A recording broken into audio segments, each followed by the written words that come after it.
안녕하세요. 점검중 3학년 학생들, 워방쌤이 돌아왔습니다. 자, 오늘은, 선생님 그 학습지 준비까지 한다고 조금 걸렸는데, 오늘은 저번에 얘기했던 대로 마지막으로, 우리가 그 동영상 학습을 통해서 그동안 봐왔던 주요 독립운동 단체가 무엇이 있는지, 그 독립운동 단체 및 독립군을 이끌었던 인물은 누가 있는지, 대표적으로 어떤 활동이 있는지, 마지막 총정리를 짧게 하는 시간을 가지도록 하겠습니다.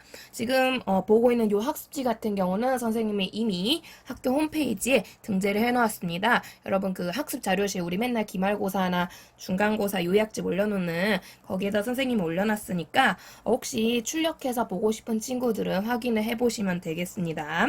자, 그래서 영상 보시면서 마지막으로 이런 독립운동 단체들을 우리가 봤었구나 라는 거 정리해 보시면 되겠고요. 요거 중심으로 이걸 가지고 흐름을 잡아주시면 개학 이후에 요걸 가지고 마지막 최종 그 간단한 쪽지 테스트 하도록 하겠습니다. 그래서 그 결과에 따라서 여러분 그 비율이 약간 이거 좀 모르는 친구들이 많네 하면 선생님이 이미 경고했던 대로 중간고사 범위에 세계사랑 같이 요 범위 포함시킬 거니까 여러분 되게 시험 문제 어려워지겠죠? 그러니까 반드시 공부 꼭 할 수 있도록 요 부분이 여러분 단순히 시험 때문에도 있지만 진짜 여러분 지금의 여러분이 이런 생활을 하게끔 만들어주신 고마운 분들이잖아요. 지금 이거 뭐 제가 봤을 때는 실제 당시 활동했던 사람들 거의 대부분 나오지도 않았거든요. 진짜 개 중에 일부 중에 일부 분들만 지금 모아놓은 건데 이거조차 나 공부하기 싫다 이런 사람들 뭐하러 기억하냐 하게 돼버리면 곤란하다는 거죠. 여러분 그 유명한 명언 있잖아요. 역사를 잊은 민족에게는 미래가 없다. 내가 엄청 좋아하는 발언까지는 아닌데 그래도 여러분 그러니까 고마운 마음을 갖자는 거예요. 그런 의미에서 여러분 꼭 한번 이 파트는 공부를 해주시면 좋겠습니다. 자 그래서 보시면요 여러분 자 독립군 단체 마지막 총정리 해보겠습니다. 자 빈칸 채우면서 한번 봅시다. 자 일단 맨 처음에 20년대에 나타났던 독립운동 단체 및 부대인데요 여러분. 자 우리 시험 범위이기도 했죠. 가장 먼저 우리가 배웠던 단체는 그렇죠. 의롭고 열정 넘치는 사람들이 모였어요.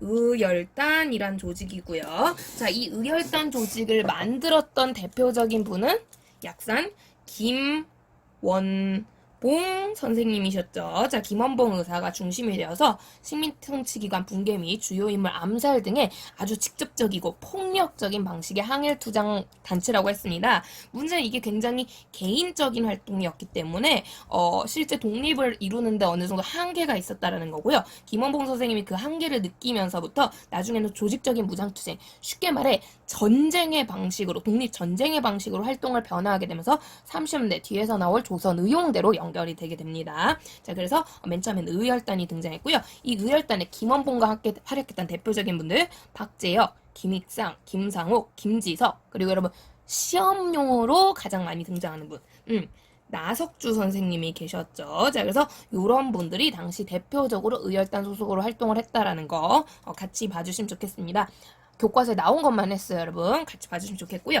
자, 그리고 이러한 의열단의 활동 등의 자극을 받아서 혹은 그 전부터 여러 독립군 부대가 활동을 했다고 했어요. 그 중에 가장 대표적인 부대, 대한독립군이라는 부대가 되겠고요. 누가 이끌었었죠? 그쵸.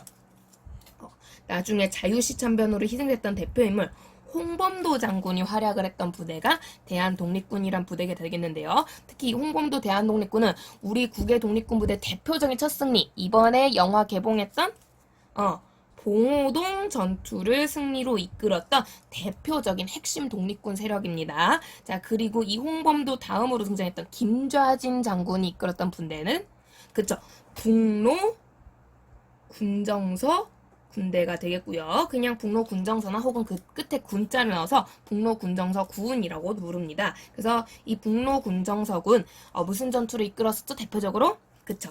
바로 우리 독립운동 사상 가장 큰 승리였던 청산리 대첩을 이끌었던 핵심 독립군 세력이 김좌진 장군의 북로 군정서 부대고요. 이건 고등학교 버전이라 내가 얘기는 안 했지만 실은 이 북로 군정서군 같은 경우는 우리 수업 시간에 배웠던 대종교 기억납니까 여러분? 단군교라고도 불렀다. 나철 오기호 선생님께서 만들었던 그 종교죠. 요 대종교를 믿었던 대표적인 부대로도 유명합니다. 같이 곁들여 알아두시면 좋을 것 같습니다. 자, 보시면 되겠고요.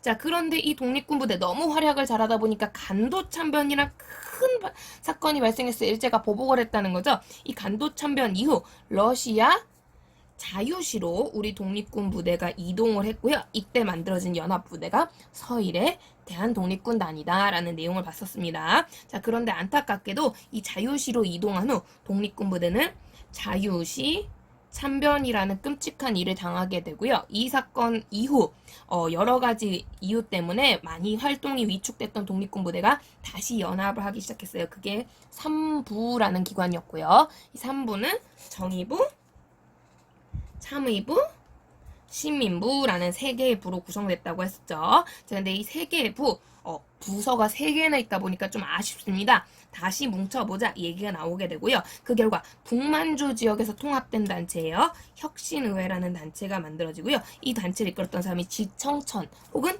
이청천이라고도 불리는 장군님인데, 자, 이 장군님이 이끌었던 부대가 바로 한국 독립군. 자, 20년대 말에 만들어져서 30년대 대표적으로 활약을 했던 부대가 되겠습니다. 그리고 남만주 지역에서는 국민부라는 단체가 만들어졌고요. 이 국민부가 소속의 군대가 조선혁명군, 삼봉 중에 하나였죠.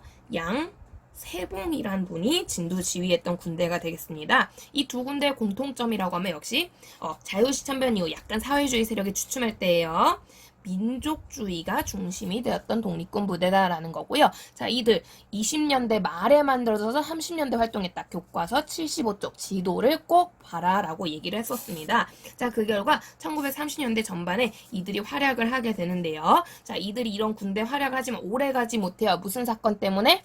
만주사변 때문에. 그치. 자, 결국 이 군대들은 만주사변으로 큰 위기를 겪게 되고요. 자, 이 틈을 타 민족주의 세력을 다시 뭉쳐보고 싶습니다. 누가? 김구가. 근데 안타깝게도 김구가 소속됐던 대한민국 임시정부가 지금 침체된 상태예요. 자, 그래서 임시정부의 침체 위기를 극복하고자 김구가 별도의 독립군 단체를 하나 만들죠. 그 단체가 한인 애국단이었고요. 자, 이때 한인 애국단 소속으로서 김구의 지시를 받아 천황 암살을 시도했던 분 이봉창 의사. 자, 상해 점령식 기념식에 폭탄을 던지면서 도시락 폭탄, 물통 폭탄이죠. 정확히는 활약을 펼치신 분 윤봉길 의사가 되겠고요. 자, 결국 특히 이 윤봉길 의사의 사건이 성공을 하게 되면서 중국 국민당에 그쵸, 중국 군대 100만 대군이 못한 걸 조선 청년 하나가 해냈다. 장제스가 김구를 지원하게 되었다라고 얘기를 했었죠. 결국 이 장제스의 지원으로 김구가 새 군대를 만들어요. 뒤에 다시 등장하게 될 한국 광복군이라고 얘기를 했었고요. 자, 그러면서 김구의 한인애국단 30년대 전반에 역시 활약을 하게 됩니다. 자, 이때 민족주의만 활약한 거 아니에요. 사회주의에서도 활약하는 부대가 있었으니, 자, 교과서 지도에 나타나는 대표적인 부대 동북 항일 연군이 되겠습니다. 바로 김일성이 활약을 했던 대표 군대인데요. 자, 이 군대 특이했어요. 다른 군대가 무슨 사건으로 도망갈 때, 그쵸? 만주사변으로 만주 지역이 일제의 영토가 되고 전쟁에 휘말리면서 독립군 세력 대부분이 중국 관내, 중국 내부로 이동을 할 때 만주에 남아있던 군대고요. 김일성이 소속된 군대니까 당연히 무슨 주의? 사회주의 세력의 독립군 부대가 되는 거죠. 자, 그래서 사회주의 세력이 중심이 되었는데요. 자, 그러다 보니 자연스럽게 중국 공산당 마오쩌둥 세력과 연합을 하게 되고요. 자, 대표적인 전투, 무슨 전투가 큰 승리로 유명하다? 그쵸? 앞으로 해도 뒤로 해도 이름이 똑같아요.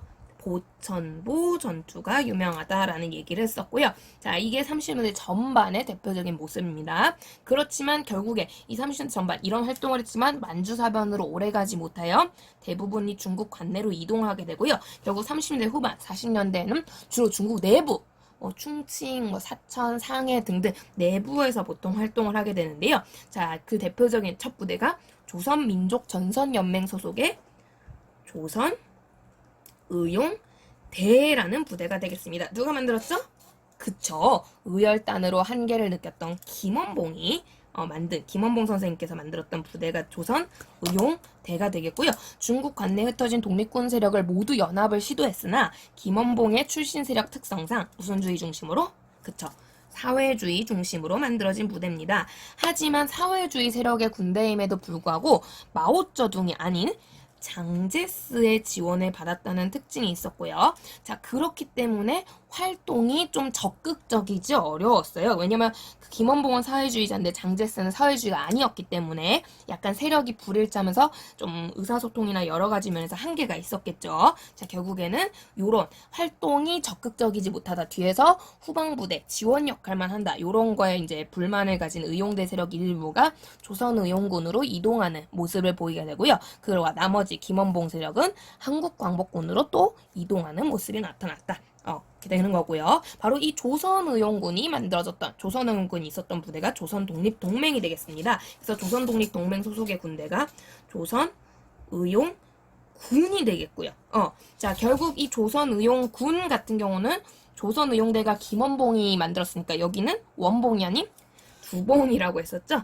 김두봉 선생님께서 중심이 돼서 만들어진 부대입니다. 바로 이 김두봉이 조선의용대 일부 세력이 화북지방으로 이동했다는 사실을 알았어요. 그래서 화북지대, 이거 조선의용대 화북지대라는 이름으로 불리고 있었는데, 자, 이들을 포함해서 안 되겠다. 김원봉이 미처 흡수하지 못한 혹은 이렇게 이탈한 나머지 사회주의 세력을 한번 뭉쳐보자 하면서 이 연합을 해서 만들어진 군대가 되겠고요. 사회주의 세력이 같은 사회주의와 연합을 해서 활동을 하게 돼요. 바로 중국 공산당 마오쩌둥의 지원을 받아 만들어진 부대가 되겠습니다. 그래서 같은 사회주의끼리다 보니까 상당히 좀 적극적인 활동을 했던 걸로 알려져 있고요. 김두봉 세력, 그래서 조선의용군이라는 이름으로 불리게 돼요. 반면 이게 그래서 이런 식으로 사회주의자들이 이런 식으로 활동했다면, 반면 민족주의자는 이제 한국독립군과 조선혁명군이 나름 전반 활동을 했으나 이게 이제 후반부로 가면서 한국 광복군으로 통합되기 시작합니다. 자, 한국 광복군 누가 만들었다고요? 앞에서 했었죠. 바로 김구가 무슨 단체 활동의 성공적인 결과 때문에, 그쵸?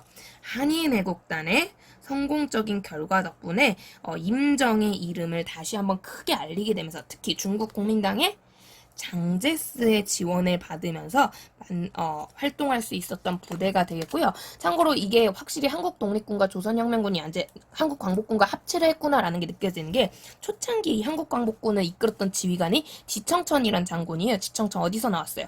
그쵸, 요 앞에 한국 독립군한테 나왔었죠. 요 분이 중심이 돼서 맨 처음에 지휘관을 합니다. 근데 물론 지휘관이 이제 필요에 따라 약간 바뀌어요. 그래서 책에 따라서 뭐 이범석 장군이나 다른 사람의 이름이 나오는 경우가 있는데, 지휘관이 계속 지청천은 아니었구나 정도로 보시면 되겠고요. 자, 근데 이 따끈따끈 이제 막 신생으로 만들어진 병아리 부대죠. 이 부대가 특히 강하게 되는 계기가 있으니, 자, 군사력이 강화됐어요. 바로 김원봉이 만들었던 무슨 부대가 합체가 되면서, 그쵸, 조선의용대가 일부 세력이 이제 의용군으로 건너가게 되면서 나머지 김원봉 세력이 이제 합체를 합니다. 자, 결과 군사력이 크게 강화됐고요. 무슨 전쟁 때부터 본격적인 참전을 했다?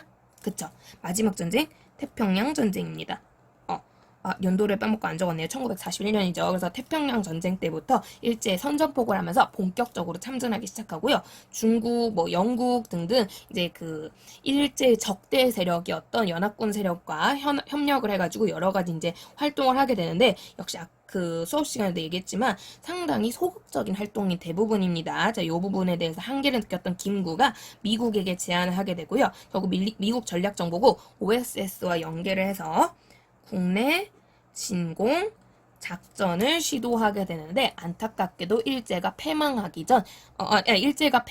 되면서 실제로 실행하지는 못했다. 그래서 김구가 굉장히 안타까워했었다라는 얘기를 했었습니다. 그리고 실은 교과서에는 잘 안 나오지만 참고삼아 실은 김구도 연합을 시도하려고 했었다라는 거고요. 그래서 김두봉의 조선독립동맹, 즉 사회주의 당시 대표적인 세력인 거죠. 김원봉뿐만 아니라 여기까지도 김구가 이제 연합을 하려고 시도를 하게 되는데요. 그 누누이 얘기하지만 사회주의와 민족주의는 완전히 그 계통이 다른 이념이기 때문에 합치기가 상당히 힘든 이념입니다. 그런 점에서 신간회가 의미가 크다는 거고요. 그래서 김구 합치려고 하는데 쉽지가 않아요. 김두봉도 합체하고 싶다는 의사는 있거든요. 근데 이제 이걸 한참 의논하는 과정 중에서 그때 이제 김구가 그러니까 국내 진공작전하고 동시에 시도하는 거였죠. 근데 안타깝게도 이때 일제가 패망을 하게 됩니다. 이게 안타깝다고 표현하기가 상당히 애매한 사건인데, 그쵸?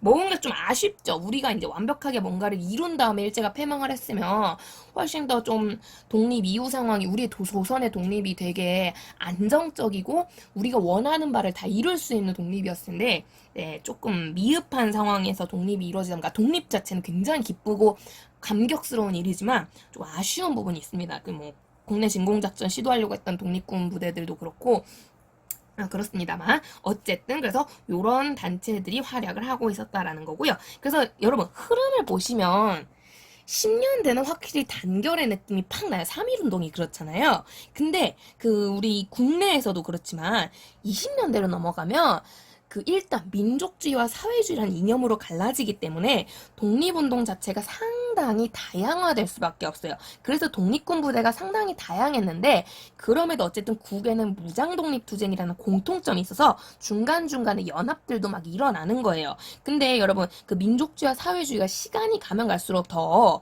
그 흐름이 나눠지겠죠. 그쵸? 그 이념 자체가 훨씬 더 분명해지고 발전되고 연구도 많이 하고 할 거 아니에요. 그러면서 두 흐름이 완전 다르다는 걸 알기 때문에 통합이 상당히 힘들어져요. 그래서 30대 가면 민족주의와 사회주의가 나눠져서 많이 활동을 하게 되는데요.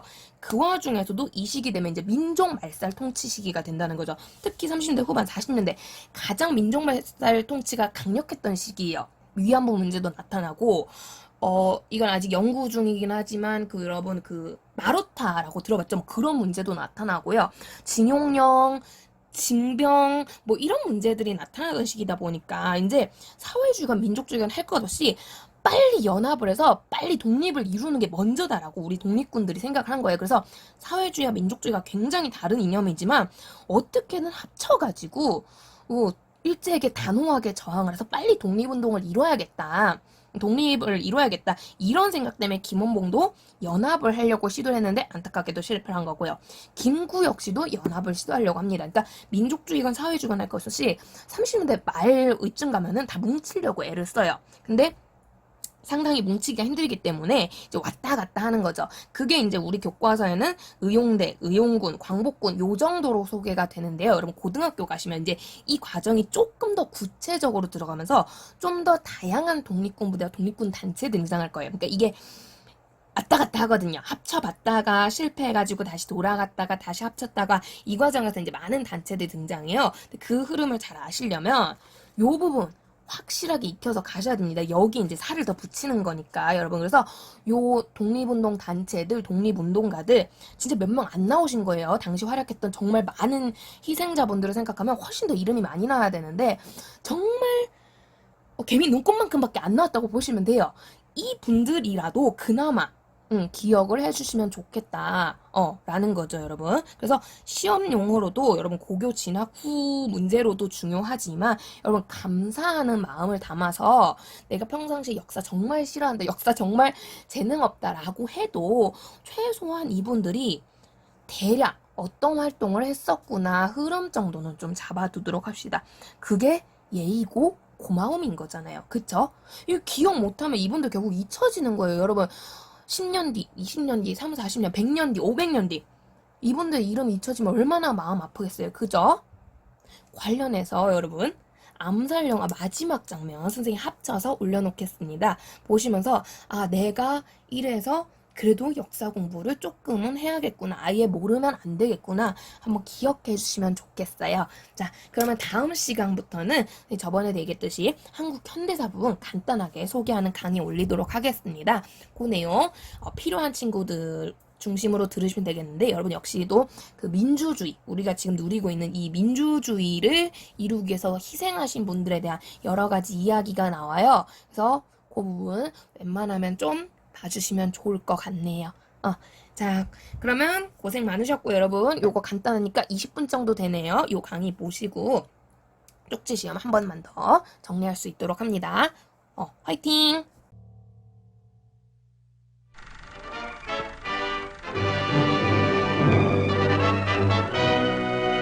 오늘 미주리에서 일본은 완전히 공식적인 항복을 선언하였습니다. 존경만에서 열린 이 행사에 일본군 정령군 사령관 메가더가 미합중국 대통령을 대신해서 나섰습니다.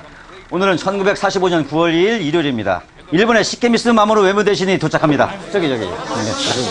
그는 상해에서 한국의 애국자 윤봉길의 폭탄에 부상당해 불편한 몸을 이끌고 미주리호에 오르고 있습니다. 아시아인과 전 세계 인류의 끔찍하고 작은 상처를 안겨준 일본의 침략 전쟁은 오늘 이 자리에서 종결됩니다.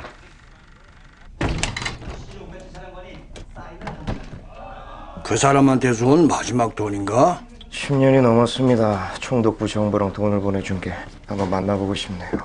누군지 알아야 만나지. 공상마켓실이 와 혼자 앉아있네. 해방인데. 해방이죠. 하지만 너무 많이 죽었습니다. 최수봉, 나석주, 방덕삼, 추상욱. 그만하자. 사람들한테서 잊혀지겠죠. 미안합니다. 아니, 내가 왜 미안해? 애가 미안해. 내가 미안합니다.